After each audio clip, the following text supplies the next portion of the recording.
구원에 이르는 지혜 13번째 시간 고린도전서 13장 10절 온전한 것이 올 때란 언제를 말하나요? 고린도전서 13장 9절 10절은 우리는 부분적으로 알고 부분적으로 예언하니 온전한 것이 올 때에는 부분적으로 하던 것이 패하리라고 선포하고 있습니다. 여기에서 온전한 것이 올 때가 과연 언제인가 하는 의문이 제기됩니다. 여러분은 온전한 것이 올 때가 언제라고 생각하십니까? 12절에는 우리가 지금은 거울로 보는 것 같이 희미하나 그때에는 얼굴과 얼굴을 대하여 볼 것이요 지금은 내가 부분적으로 아나 그때에는 주께서 나를 아신 것 같이 내가 온전히 알리라고 되어 있습니다. 지금과 그때가 대비되어 온전한 것이 올 때는 바로 그때라는 사실을 알 수 있습니다. 그때가 과연 언제를 말하는 것일까요? 많은 분들이 온전한 것이 올 때와 그때를 예수 재림의 날로 해석합니다. 과연 그럴까요? 성경 해석의 첫 번째 방법은 전후 문맥을 잘 살펴보는 것입니다. 고린도전서 9절, 10절, 11절, 12절을 싸고 있는 8절과 13절 말씀을 살펴보아야 합니다. 8절은 사랑은 언제까지나 떨어지지 아니하되 예언도 패하고 방언도 그치고 지식도 패하리라고 선포하고 있고 13절은 그런즉 믿음, 소망, 사랑 이 세 가지는 항상 있을 것인데 그 중에 제일은 사랑이라고 선포하고 있습니다. 고린도전서 13장을 흔히 사랑장이라고 합니다. 13장 1, 2, 3절은 내가 사람의 방언과 천사의 말을 할지라도 사랑이 없으면 소리나는 구리와 울리는 꽹과리가 되고 내가 예언하는 능력이 있어 모든 비밀과 모든 지식을 알고 또 산을 옮길 만한 모든 믿음이 있을지라도 사랑이 없으면 내가 아무것도 아니요 내가 내게 있는 모든 것으로 구제하고 또 내 몸을 불사르게 내줄지라도 사랑이 없으면 내게 아무 유익이 없느니라고 선포하고 있습니다. 요컨대 고린도전서 13장은 시종일관 사랑을 강조하고 있는 것입니다. 사랑은 성령의 은사이자 성령의 열매입니다. 사랑은 성령의 은사와 열매 중에서도 으뜸이 되는 것입니다. 사도 바울은 고린도전서 12장 마지막 절에서 너희는 더욱 큰 은사를 사모하라. 내가 또한 가장 좋은 길을 너희에게 보이리라고 선포한 뒤에 고린도전서 13장에서 오직 사랑에 대해 서술하고 있습니다. 즉 온전한 것이 올 때란 바로 하나님의 사랑이 우리 안에서 완전하여질 때를 가리키는 것입니다. 온전한 것이 올 때는 신앙의 어린아이가 장성한 자가 되었을 때를 말합니다.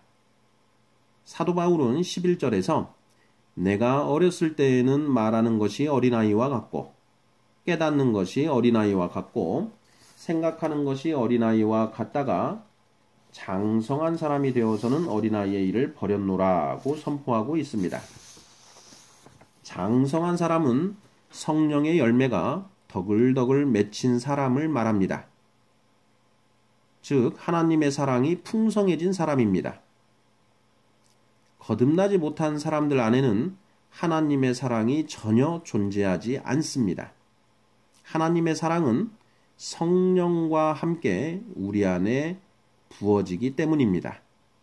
로마서 5장 5절 우리에게 주신 성령으로 말미암아 하나님의 사랑이 우리 마음에 부은 바 됨이니.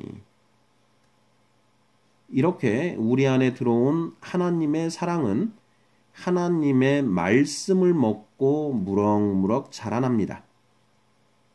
사도 바울은 빌립보서 1장 9절에서 지식과 모든 총명에 의해 하나님의 사랑이 점점 더 풍성해진다고 말하고 있습니다.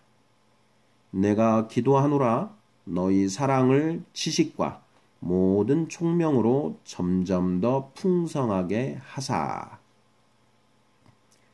사람의 사랑은 자기애에 기초하고 있고 하나님의 사랑은 긍휼에 기초하고 있다고 했습니다.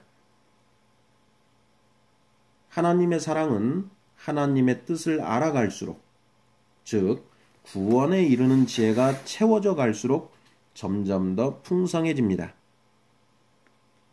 성경의 의무는 성경에 답이 있다고 했습니다. 히브리서 6장 1, 2, 3절은 그리스도의 도의 초보를 버리고 그 털을 다시 닦지 말고 완전한 대로 나아가라. 하나님이 허락하시면 우리가 이것을 하리라고 선언하고 있습니다. 여기에 완전한 대라는 표현이 나옵니다. 완전한 것이 올 때, 온전한 것이 올 때와 매치되는 부분인 것입니다. 도의 초보에 머물러 있는 상태가 어린아이이고 완전한 대로 나아간 자가 바로 장성한 자입니다. 완전한 자가 되면 부분적으로 알던 것이 패하고 온전히 알게 됩니다. 영안이 완전히 열리고 하나님의 길이 선명하게 보입니다. 성경은 곳곳에서 우리에게 완전한 자, 온전한 자가 되라고 명령하고 있습니다. 인간의 힘으로는 결코 완전해지고 온전해질 수 없습니다. 그래서 하나님이 성령을 선물로 주신 것입니다. 우리가 성령님의 인도하심에 온전히 우리를 내어드리면 완전해지고 온전해질 수 있습니다. 갈라디아서 5장 16절은 성령을 따라 행하라. 그리하면 육체의 욕심을 이루지 아니하리라고 선언하고 있고 18절은 너희가 만일 성령의 인도하시는 바가 되면 율법 아래에 있지 아니하리라고 선포하고 있습니다. 율법이 있는 곳에 죄가 있다고 했습니다. 율법 아래에 있지 않다는 것은 죄로부터 자유로워진 상태를 의미합니다. 자, 정리해 보겠습니다. 고린도전서 13장 10절에 온전한 것이 올 때란 성령의 열매인 하나님의 사랑이 우리 안에 풍성하게 된 때를 말합니다. 진리의 영이신 성령님의 조명하심으로 구원에 이르는 지혜를 모두 깨달아 장성한 자가 된 상태이고 요한복음 8장 32절 진리에 의하여 죄로부터 자유로워진 상태인 것입니다.